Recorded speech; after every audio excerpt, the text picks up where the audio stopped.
Hey folks, and welcome to another recorded video here at West Yorkshire Retro Gamer.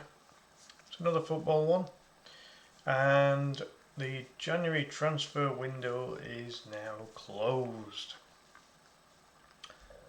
No more transfers for the rest of the 23-24 season. And this is the squad that we've been left with.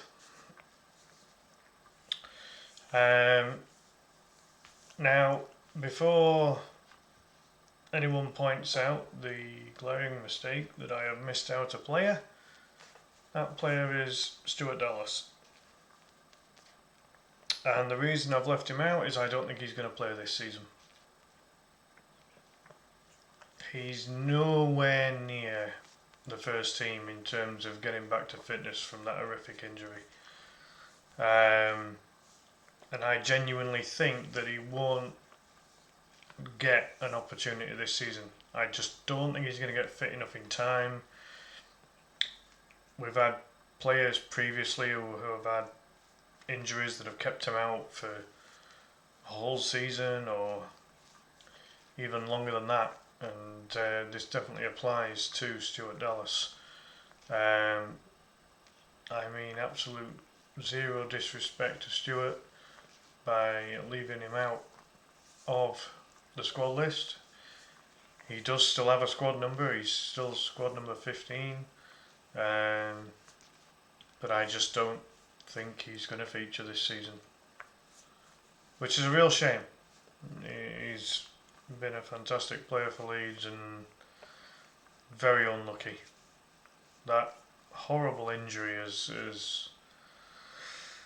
it's set him back, and when he does eventually get back to fitness, you know, he's going to need time to integrate with the squad because half of the players he won't have played with. He's going to need time to get back to full match fitness, so not just general fitness but match fitness. I obviously wish Stuart all the very best in terms of getting back to that kind of level, and hopefully he gets to play for Leeds again. I just don't think it'll be for this season, and so that's the only reason I've left him out. So this leaves us with a squad of 24 players. In terms of the goalkeeping department, Ilemelier having a good season, regained his confidence after being absolutely battered to shreds in our Premier League season last season. So Ilan's looked very good this season. Chris Klassen, number 13, he did very well when he came in for a couple of matches to cover Melier, and also number 28, Carl Darlow. And for me, I would have Chris Klassen on the bench ahead of Darlow anyway. That might not be the popular opinion, but yeah, I'd happily have Klassen over Darlow on the bench as the sub goalie. Darlow's obviously out with a dislocated finger at the minute, or dislocated thumb. Just keeping him out for quite a while actually. But as I say, it opens the opportunity for Chris Klassen to try and keep his spot on the bench at the very least. But Melier is a cut above both of them really. I think Melier will be a class keeper as he gets older and more experienced. So we're well stocked in the goalkeeper department. I don't think we've got any issues there. Obviously there's Danny van den Heuvel and also Harry Christie, the two kids that are backing these guys up at the minute. Moving on to the defence. Left back Junior Firpo, centre back Charlie Cresswell, who thankfully has gotten himself back into the reckoning after sorting out his differences with manager Daniel Farker. Club captain Liam Cooper, number 6. Number 14 Joe Rodon, who whilst he's been on loan at Leeds, has done very well.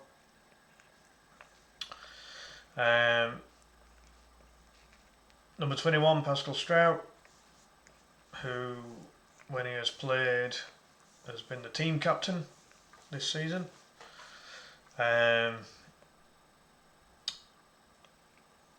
25, Sam Byram, when he's been fit, has looked excellent and has actually played at left back instead of his natural right back position, but he's looked very good. And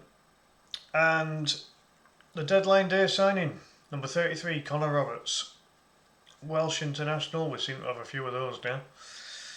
28-year-old, he's coming on loan from Burnley.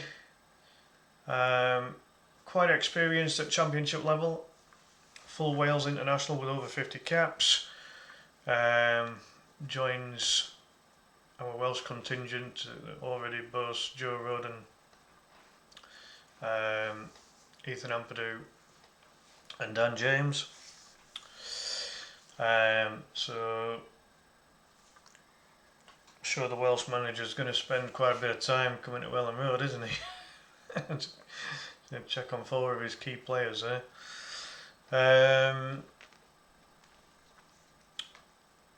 And the signing of Roberts really fills a gap that was forming there in the right back position.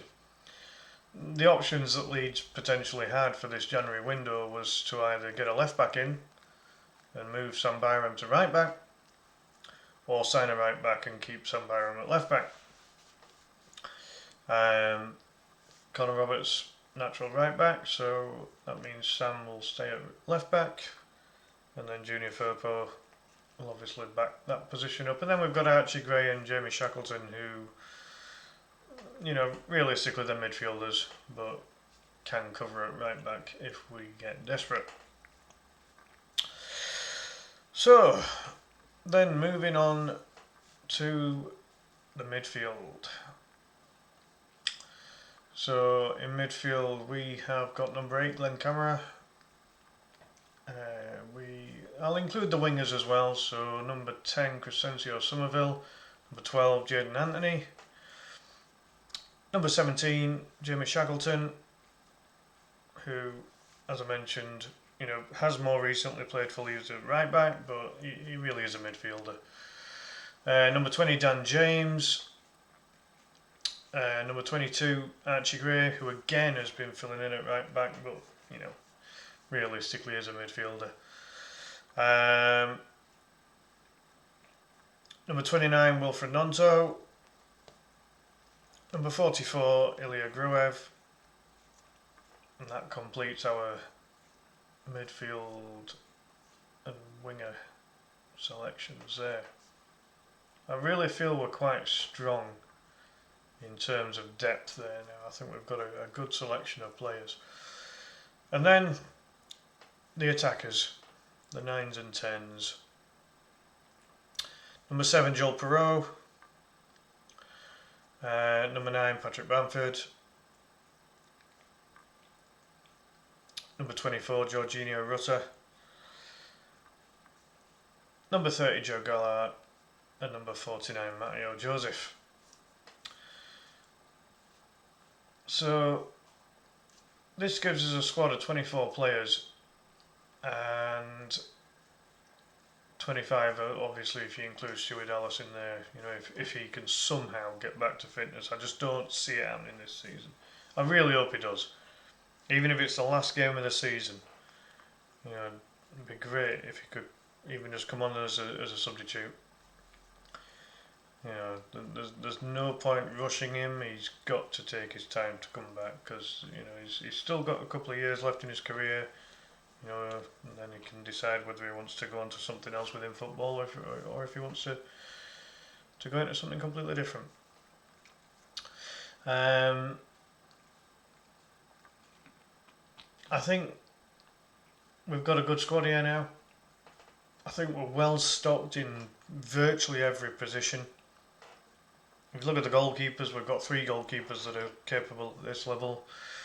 You know, fullbacks, you know, we've got 3 natural fullbacks now. and 5 if you include the 2 midfielders who can deputise there. We've even got one of our centre backs, Pascal Struijk, who has played at left back before, but it's not his position. He's a centre back, whichever way you look at it. In the midfield, I mean, now that Gray and Shackleton can, give competition to Ethan Ampadu and Glenn Kamara, we're well stocked. We're really well stocked there now, I think.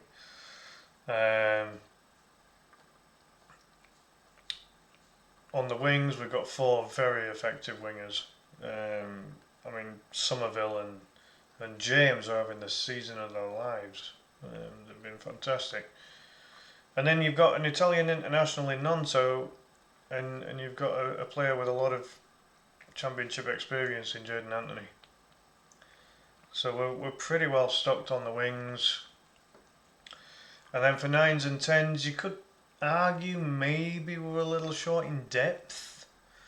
But you've got Patrick Bamford, who's in good form at the minute. You've got Joel Perreault, who can, just score a goal out of nothing sometimes. You've got Jorginho Rutter, who, since he's moved into the 10 properly, has looked excellent. Really skillful on the ball. Absolute nightmare for the opposition is Rutter. When he gets on the ball, he's normally very strong in possession. Doesn't lose the ball easily. And he's got far too much skill for this level. It'll obviously, it'll come about as to whether he's scoring enough goals or getting enough assists, but he's certainly chipping in. There's no doubt about that. You've then got a couple of guys on the fringe there, in the likes of Joseph and Gallart. They're both still young lads, relatively inexperienced compared to some of the others in the squad. Their time will come, whether it's at Leeds or elsewhere. They are decent players, and I'm sure that they will get their opportunity at some point, whether that be at Leeds or elsewhere. Without a shadow of a doubt.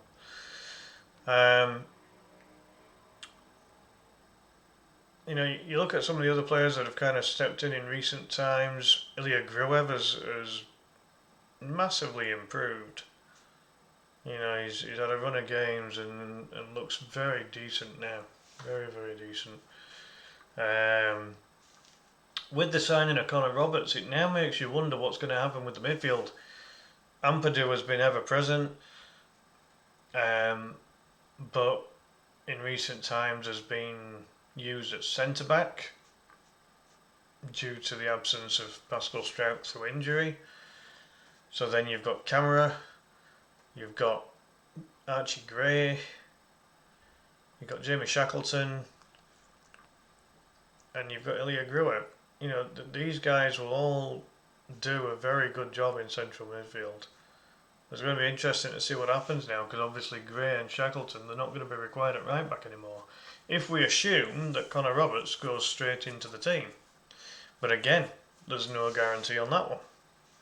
Yes, he's been signed to cover a key area that we were lacking a bit of depth, but there's no guarantee that he's just going to walk in. Daniel Farke might decide that he wants Firpo on the left and Barham on the right at some point. You just never know. So we're going to see. We're going to find out, possibly starting with the Bristol game that's coming up tomorrow evening. Or later today, technically, because we are recording this in the morning. But yeah, I mean, this is how the squad looks now. I think it's solid in all areas. I'd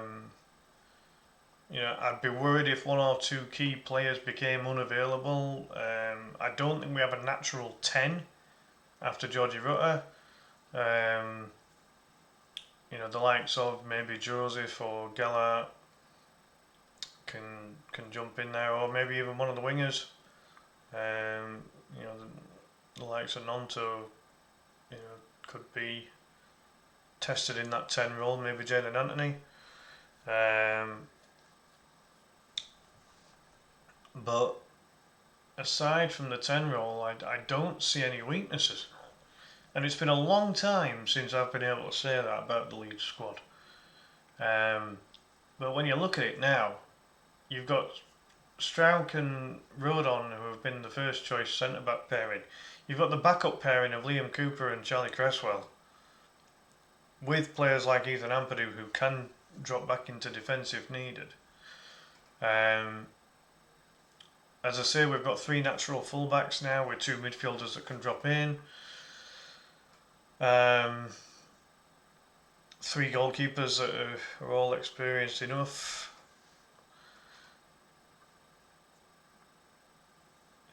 It just looks really strong. I mean, we've let a couple of players go in this transfer window. Leo Hjelder's gone to Sunderland. Ian Paveda has gone to Sheffield Wednesday. Sean McGurk, who was probably our best player in the under-21s this season, he's gone to Swindon.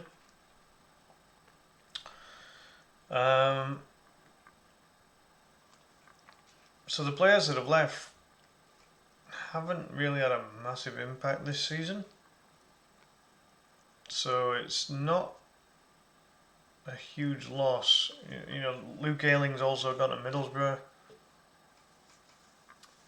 As experienced as Luke is, he wasn't getting a look in. He was taken out of his position by 17-year-old Archie Gray, who was a midfielder. So if the likes of Luke Ayling can't get it right back because of a kid, and not just any kid of course, but a kid nonetheless, then the writing's on the wall for Luke there, who's obviously now made a decent start for his time at Middlesbrough. And again, I think every Leeds fan wishes Luke Ayling well, really. He's another that, a bit like Stewie Dallas and Liam Cooper, that have been very, very, very decent for Leeds over the years. And then, as I say, Leeds this season has been so well documented in terms of our forwards and our wingers. The number of goals and assists that Crescencio Somerville and Dan James and Geordie Rutter and Joel Perreault and now with a assumed fully fit Patrick Bamford. It's been well documented how well those guys are doing right now, and long may it continue. At the end of the day, we need those guys. We need those guys firing on all cylinders. We create usually a decent number of chances in the matches, and these are the guys that put the goals away. It's rare that any other player gets on the score sheet. Like Joe Rodon, for example, if we just talk about the centre backs for a moment, Joe Rodon has done just about everything in a Leeds shirt apart from score. He's a big lad. Really should be chipping in with 1 or 2 goals from corners and set pieces. I think. I mean, he's obviously not been signed to score goals. He's been signed to keep that defence as tight as possible. But it won't go amiss if he was to get a few. Pascal Strauss chipped in with a couple of goals. From set pieces and corners and whatnot. I think didn't Pascal score a penalty as well? I don't know. Am I imagining that, or did that happen? I can't remember now. But so Pascal's chipping in. Maybe a little bit more input from the fullbacks. I mean, look at Junior Firpo. Going forward, he's actually quite good. It's just his defensive capabilities that are always in question. But when he goes, when he's attacking, he's not bad. We've seen Sam Byram we've seen him get a couple of goals and assists up to now. I'd like to see a bit more input from Wilfred Gnonto and Jadon Anthony when they do get their rare opportunities. I know that their opportunities haven't been massive this season, due to the form of Crescencio Somerville and Dan James. But when those boys come on, they've got to show what they're made of. They've got to produce. So I would like to see a little more from them too when their chance comes along. I think Joe Gallagher and Matteo Joseph, those two players are probably going to get the least game time out of any of the outfielders in this list. Maybe along with Jamie Shackleton, who, Jamie's one of those players who always puts in like a 7 out of 10 performance. He's never spectacular, but he's always very reliable.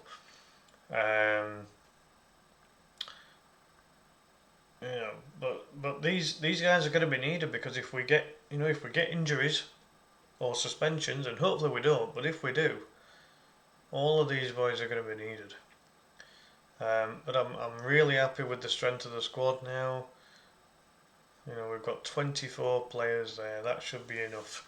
And we're not, as I said, we're not overly weak in any position now. You could argue that the size of the squads of maybe Leicester and Southampton are possibly bigger, but are they better? Not by much, if anything, in my opinion. The table doesn't lie. Leicester have obviously had a very good season, and Southampton also very solid as well. But are they that much better than Leeds United? Nah, not for me. I think there's a couple of players in that list that would walk into both of those sides comfortably and be regular first team starters. So I don't think there's a great gulf in quality between Leeds, Southampton and Leicester. I think all three of them are pretty much on a par.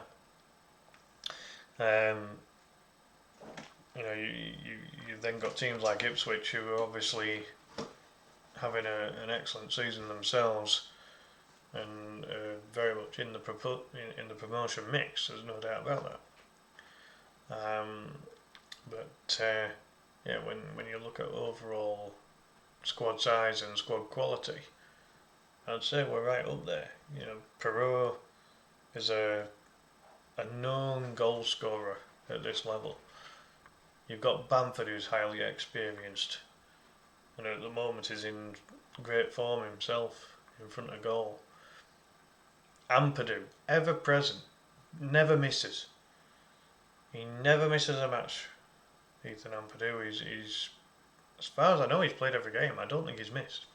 He might have come off on a couple of sub occasions, but he's started every match, and rightfully so. He's been the linchpin anchoring that midfield, and then he's had some very good midfield support throughout the season.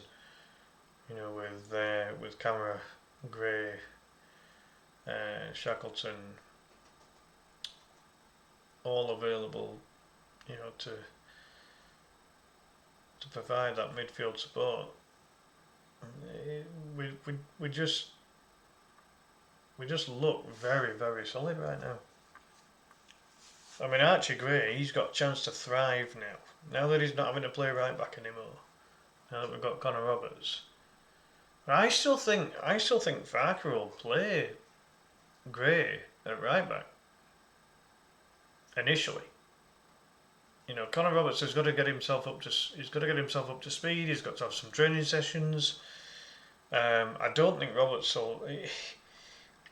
he'll start against Bristol. I don't think Connor Roberts will start. I think he'll be on the bench. And I think they'll be on the bench, and it'll be with the intention of bringing him on sometime in the second half. That's my hunch on that one.